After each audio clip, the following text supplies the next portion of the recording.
So in this show, it's shown that given the right circumstance, a parasite can take over either your arm, your jaw, but what other areas can it take over?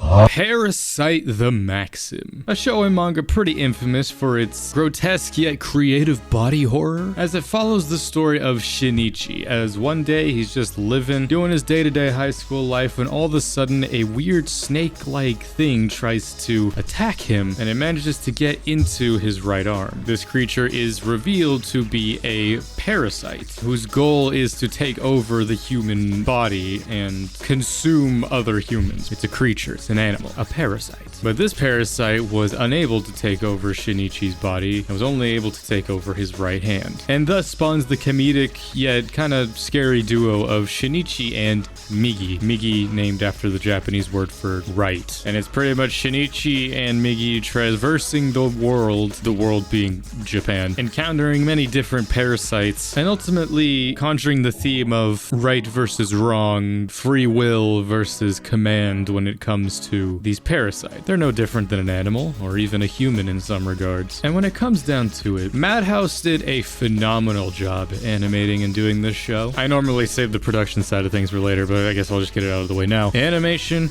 art, voice acting, and even music were perfect. Going into this, I was aware that people have gripes when it comes to the music, and there were scenes definitely, because it does have a weird techno beat to it, and it was kind of jarring at first, but the more the story went on, I will say the music did change definitely. Like, it's more in the earlier episodes where it's kind of like chaotic, but I could say that kind of plays to the theme of the show, because in the very beginning, Shinichi doesn't understand what's going on. Everything's very chaotic. It's a new world to him. It's very loud, you could say. But then as we get later into the story where he begins to accept more of the role he's playing in this world, the music becomes calmer, more easy to understand. But of course, that's just my own take on it. And really, the show Parasyte, though you'll get attracted to it through the idea of just these parasites combating each other, just this interesting like kind of a body horror type of show, really this show is more of a drama than anything. It deals a lot more with Shinichi's inner turmoil and just him trying to traverse this world while keeping his identity a secret. Shinichi was a very interesting character to follow. He goes through a pretty interesting transformation halfway through the series, and I liked seeing his development going from this timid, shy high school male character to then pretty Giga Chad by the end. But even still, it's like that whole idea of crossing the line of like, oh, we judge these monsters for being so cruel and grotesque, but yet are we humans so different? And now I'll start delving into some of those story arcs. So, spoiler warning if you have not yet watched or read Parasyte. One of the more interesting story arcs that goes pretty much over the course of the majority of the series is the character of Reiko, where her whole thing is she's introduced as a parasite in a woman's body, but she's not immediately attacking people. She even says like, oh, I'm pregnant. Her development ultimately is one where she becomes human. It's an interesting evolution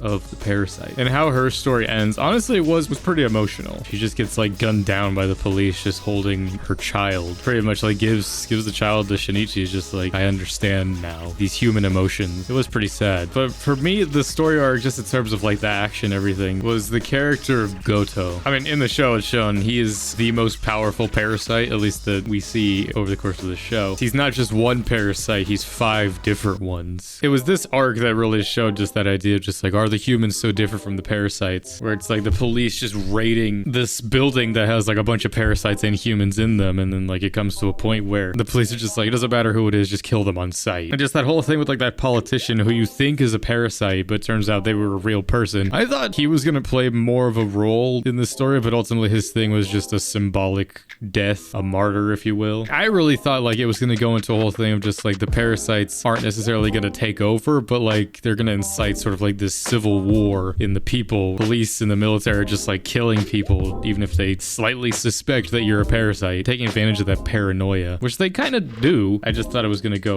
even further. And then just having Goto as like that final boss. I mean, it was a symbolic ending, I would say, because Shinichi spends the entire story up to that point pretty much relying on Migi in his own way. And at the end, like he faced Goto sort of without Migi, though obviously Migi came back and played his part. He came up with his own way to beat him. Again, I'm jumping all over the place, but but you know, that's just how my reviews go. But one of the main reasons I wanted to really jump into this show was because I knew about the whole fucking Parasyte lock-in meme. Well, I want to get the context for it. And then now knowing the context, even knowing the context, it's still fucking hilarious. Like, I couldn't help bust up laughing as soon as it happened, you know, hitting the fucking Wojak meme like, hey. One of the weirder parts of this show is the romance plot. A couple different romance plots, which granted, the relationship between Shinichi and Murano, it was sweet. By the end, it's one of those ones where it's just like, how are you two still together? They do that whole fucking love triangle thing between those two, and then fucking Kana comes in, even though she never becomes anything. The end to her story is sad because it's just like, well, shit. But it was just like another thing to add on to fucking Shinichi's trauma, especially since you start the whole series with his fucking mom dying. And he goes on that whole fucking Tanjiro, I will kill all demons, all parasites. Every single one of the arcs over the course of the 24 episodes, they were fascinating, you know? I was enraptured in the drama and the mystery of a lot of it. And Parasyte is one that I highly recommend. Of course, most people will get into it hearing about, like, you know, maybe some of the action, the animation, some of maybe the grotesque imagery, which obviously there is plentiful of that. Really, I stayed for a lot of like the character interactions and the drama, which is stuff I've come to appreciate more in anime nowadays. If action animation's good, then yeah, I'll really appreciate it and praise it highly. But when the drama and the writing's really good, I'll praise that even higher. And we get much higher. I will say, like, the way it ends is pretty, I won't say abrupt, but it feels like a show that